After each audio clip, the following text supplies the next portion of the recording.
right, I'm here with Michael Mills, president of Body and Mind. Michael, thanks for taking the time to chat today. Hey, no problem, Evan. So let's just start for viewers who aren't familiar with Body and Mind, and just a bit of an overview of the company. Yeah, absolutely. We got our start in Nevada just under 5 years ago. It was a medical state at that time, and we had cultivation and production. You know, we made a lot of mistakes when we were young, but it was a relatively small market, and we did learn three things.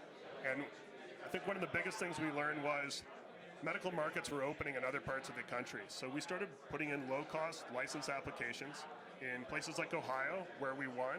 We won a dispensary, which is open now, also a production license, which we're in the process of working on. And we also wrote an application with our partners, Comprehensive Care Group in Arkansas, and won a dispensary license, which also gives us the ability to grow up to 50 flowering plants at the same time. Excellent. That's in construction right now. Awesome. And so let's look more on the financials. You said 1.2 million in revenue last quarter, but more importantly, you said earnings per share. You weren't burning cash, which is pretty rare. Right. On our last quarter that we've reported, our EPS was zero, so we're not burning cash. We have revenue coming in from our Nevada operations. And I think the other thing to consider is as we start to layer on some of the other projects that we're building right now and the acquisitions that are in process, we're going to start seeing our revenue move up fairly nicely here.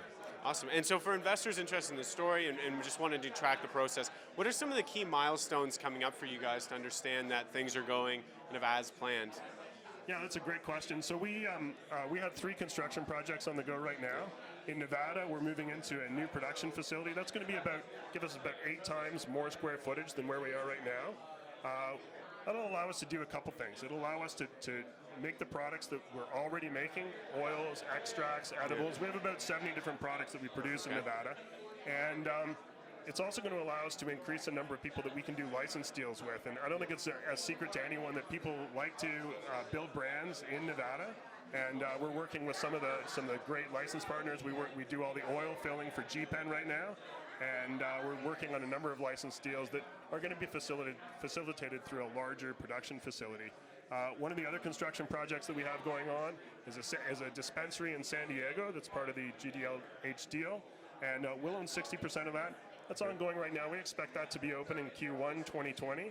And I mentioned the Arkansas dispensary with cultivation, and that's going to open in Q1, or we expect that to open in Q1 2020 as well. Excellent. And so obviously you've said you don't want to give guidance on any revenues or anything like that, but how do you see the earnings per share? Is you guys thinking you're comfortable where you are, or do you think you're going to need to spend more to grow? You know, when we look at the scenario that we're in right now, we have a strong cash balance. We only anticipate using about half of that for our CapEx projects, so we've got a nice buffer in there. And once these projects are complete, then we should start seeing revenue moving from them fairly quickly. Excellent. And so for asking all the leaders, the MSOs, what do you guys see as the path to legalization? How are you guys thinking about it internally for federal legalization?